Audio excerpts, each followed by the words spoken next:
নমস্কার বন্ধুরা, চিত্রকর কিচেনে তোমাদের স্বাগত। আজ চিত্রকর কিচেনে তোমাদের একটা নতুন রেসিপি করে দেখাবো। তো আমরা নিয়েছি মাছের পেটি, আর এদিকে আমরা গরম জল বসিয়ে দিয়েছি গ্যাসে।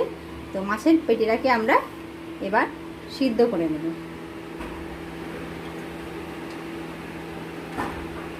একটু সামান্য হলুদ মাখিয়ে নিয়েছিলাম মাছের পেটিগুলোকে। এবার মাছের পেটিগুলোকে আমরা সিদ্ধ করে নেব। এই ফাঁকে মাছের পেটি সিদ্ধ হতে হতে আমরা মশলা রেডি করে নেব। আমরা নিয়েছি আদা বেটে নিয়েছি, রসুন বেটে নিয়েছি, আর পেঁয়াজ কুচি, টমেটো কুচি, আর নিয়েছি পেঁয়াজ বাটা, আর আমরা কিছুটা পেঁয়াজ আর লঙ্কাকে বেটে নিয়েছি। আর এদিকে ফুটছে, একটু সামান্য আঁচটা কমিয়ে দিয়ে এটা সিদ্ধ হতে থাক। আমাদের মশলাটাও রেডি হয়ে গেছে। আর মাছটা সিদ্ধ হলে আমরা রেসিপিটা শুরু করব। মাছটা সিদ্ধ হয়ে গেছে। এবার মাছগুলো আমরা নামিয়ে নেব।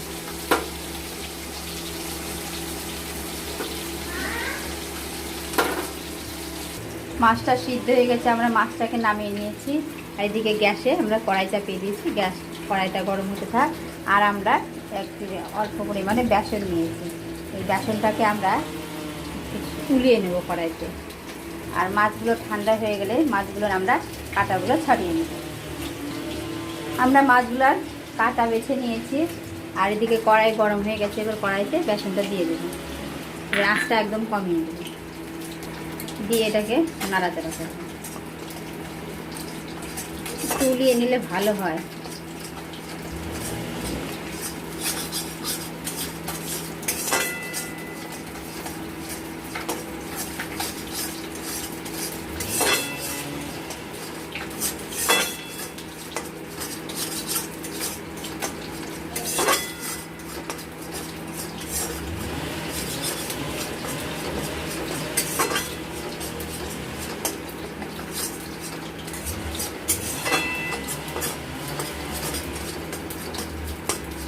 দেখবেন যখন বেসনটা উলানো হয়ে যাবে, একটা ফ্লেভার বেরোবে, সুন্দর একটা ফ্লেভার হবে।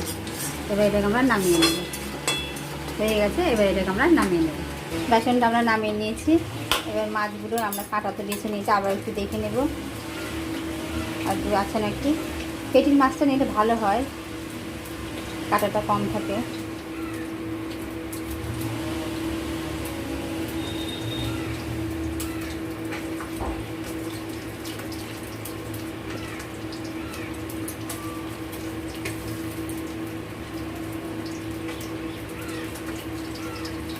হয়ে গেছে। এবার এই বেসনের মধ্যে আমরা দিয়ে দেব একটু আদা বাটা, একটু রসুন বাটা, আর দিয়ে দেব সামান্য পেঁয়াজ কুচি,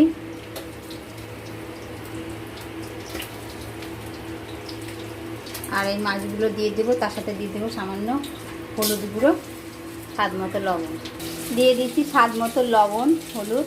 এবার আমরা এর মধ্যে দিয়ে দেবো একটা ডিম। মুরগির ডিমটা একটু বড় আছে, আমরা যদি বেশি হয়ে যায় তাহলে একটু কমিয়ে দেবো। এই ডিমটা আমরা দিয়ে দেবো।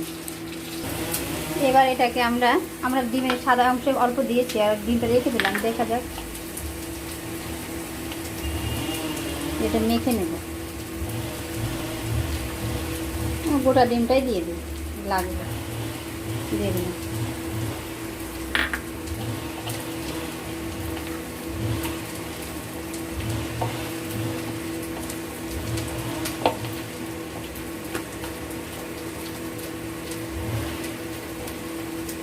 এবার এটাকে আমরা গোল গোল করে নেব। এটা আমরা এবার ছোটো ছোটো করে গোল গোল করে এভাবে ছোটো ছোটো করে গোল গোল করে নেব। আমরা কড়াইতে এবার দিয়ে দেব সরষের তেল। তেলটা গরম হয়ে গেছে। এবার এটাকে আমরা বল বল করে ভেজে নেব। ছোটো করে বল বল করে ভেজে নেব।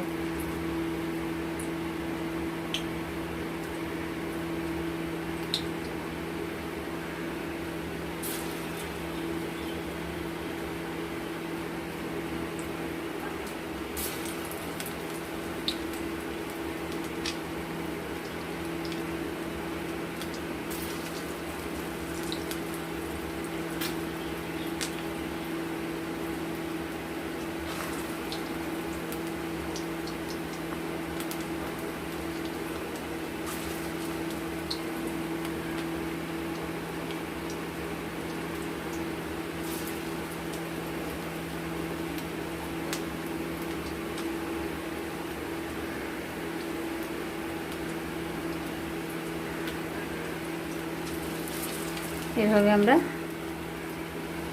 অল্প আঁচ কমিয়ে কমিয়ে ভেজে নেব গোল গোল করে। আমরা উল্টে দিয়েছিলাম, দেখানো হয়নি, আমাদের ভাজা হয়ে গেছে। এবার আমরা এগুলোকে তুলে নেব।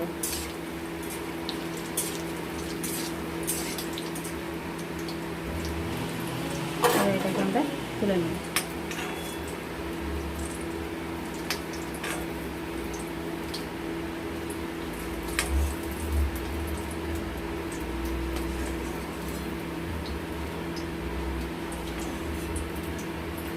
দেখুন আমাদের লাল লাল করে ভেজে নিয়েছি। এবার সবগুলো এইভাবে ভেজে নেব। আমাদের সবগুলো বল বল করে ভাজা হয়ে গেল। এবার আমরা ওই তেলে দিয়ে দিব কিছু গোটা মশলা। দিয়ে দিলাম 2টো শুকনো লঙ্কা, দারচিনি, এলাচ ফোড়নে।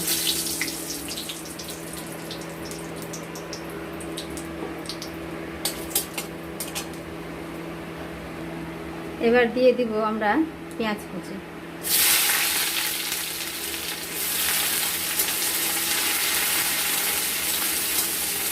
পেঁয়াজটাকে আমরা একটু ব্রাউন ব্রাউন করে ভেজে নেব।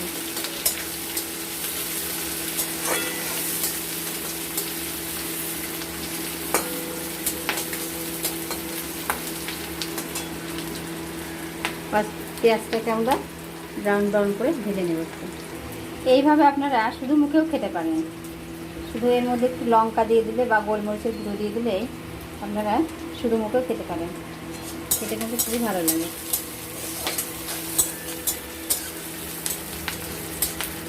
পেঁয়াজটা ব্রাউন ব্রাউন হয়ে এসছে।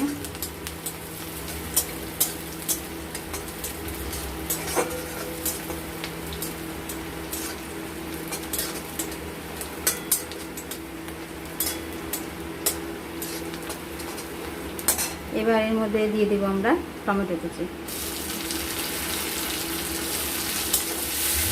টমেটো কুচি দিয়ে আমরা সামান্য লবণ ছিটিয়ে দেব।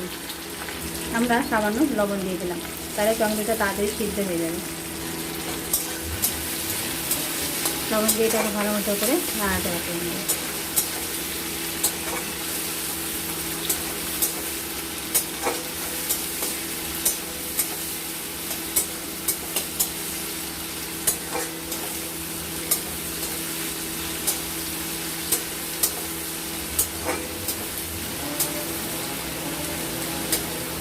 টমেটোটাকে 2-3 মিনিট ভেজে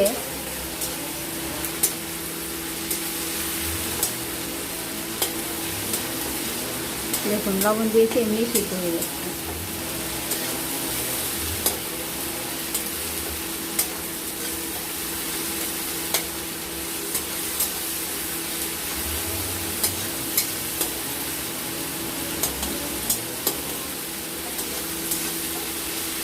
এবার আমরা দিয়ে দিব পেঁয়াজ আর লঙ্কা বাটা। দিয়ে দিলাম পেঁয়াজ আর লঙ্কা বাটা।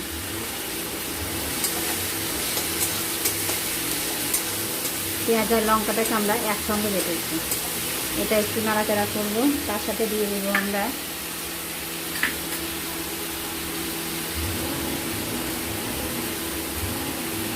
এক চা চামচ আদা বাটা, 1 চা চামচ রসুন বাটা।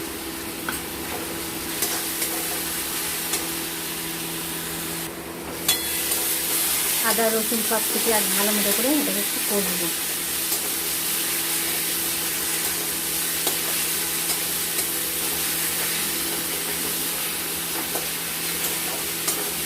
আমরা এটা 3-4 মিনিট কষে নিলাম।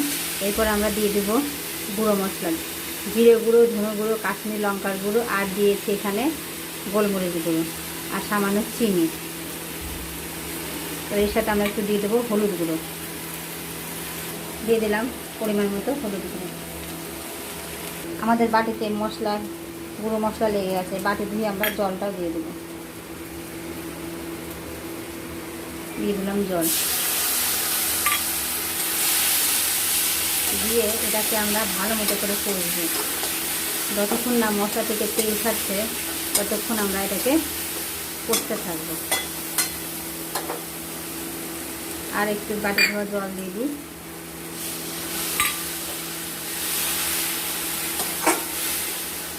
এবারে জল দেওয়া দিয়ে এটাকে আমরা একটা ঢাকনা দিয়ে 2-3 মিনিট ঢাকনা দিয়ে আঁচ কমিয়ে ঢেকে দেবো।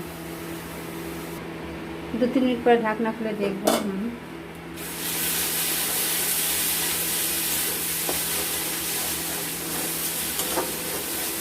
এবার এটা আমরা প্রায় কষা হয়ে গেছে, আঁচটা আমরা একদম বাড়িয়ে দিলাম, দিয়ে এটাকে আমরা একটু সামান্য কষে নেব। কষা হয়ে গেছে, আর একটু কষে নেব।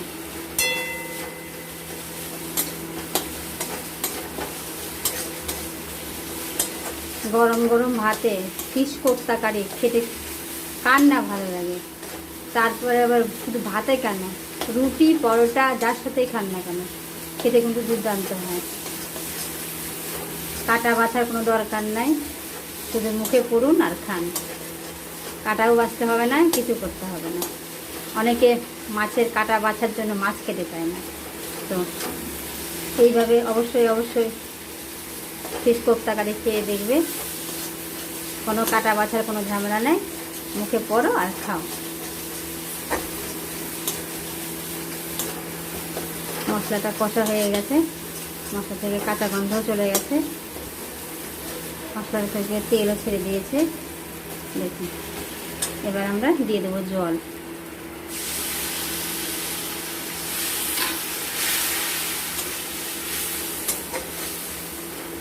দিয়ে দিলাম কিছুটা পরিমাণে জল।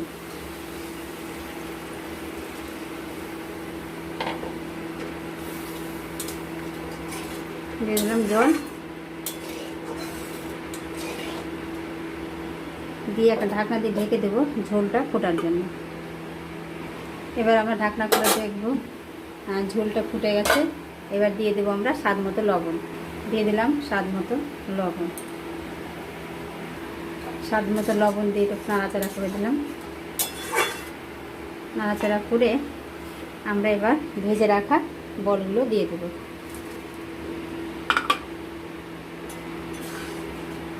দিয়ে দিলে কি, আগে থেকে দিয়ে দিলে কি রসটা ঢুকবে বলগুলোর মধ্যে, খেতে খুব সুন্দর লাগবে। এবার এটাকে আমরা 2-3 মিনিট ঢাকনা দিয়ে ঢেকে দেবো। আঁচটা সামান্য একটু মিডিয়াম আঁচে করে ঢেকে দিলাম। এবার আমরা ঢাকনা খুলবো, আর উপর থেকে আমরা দিয়ে দেবো এবার গরম মশলা। দিয়ে দিলাম সামান্য গরম মশলা গুঁড়ো, দিয়ে একটু নাড়াচাড়া করে দিলাম। আর তার সাথে দিয়ে দেবো ধনেপাতা কুচি।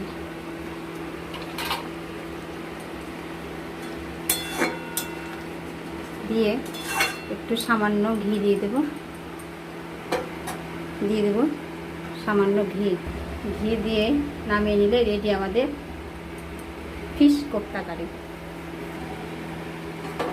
এবার এটাকে আমরা 2-3 মিনিট একটু ঢাকনা দিয়ে ঢেকে নামিয়ে নিলে রেডি। তো আমার ভিডিওটা যদি ইউটিউব থেকে দেখে থাকো, আর আমার ভিডিওটা যদি তোমাদের ভালো লেগে থাকে, তাহলে অবশ্যই একটা করে লাইক, শেয়ার ও সাবস্ক্রাইব করে দেবেন। আর যদি ফেসবুক থেকে দেখে থাকেন আর আমার ভিডিওটা যদি তোমাদের ভালো লেগে থাকে, তাহলে অবশ্যই একটা করে লাইক, শেয়ার ও ফলো করে দেবেন। আর যারা মাছের কাঁটা বাছতে পারেন না, তাদের এইভাবে অবশ্যই ফিশ কোপ্তা কারি করে খেয়ে দেবেন। খেতে কিন্তু সত্যি দুর্দান্ত। এবার এটাকে আমরা নামিয়ে নেব। আপনি রুটির সাথে খান, ভাতের সাথে খান, যেটার সাথেই খান না কেন, খেতে কিন্তু সত্যি ভালো লাগবে। তো গরম গরম রেডি হয়ে গেছে আমাদের ফিশ কোপ্তা কারি। তো ভালো থাকবেন, সুস্থ থাকবেন। পরবর্তী কোনো রেসিপিতে তোমাদের সাথে কথা হবে। টাটা।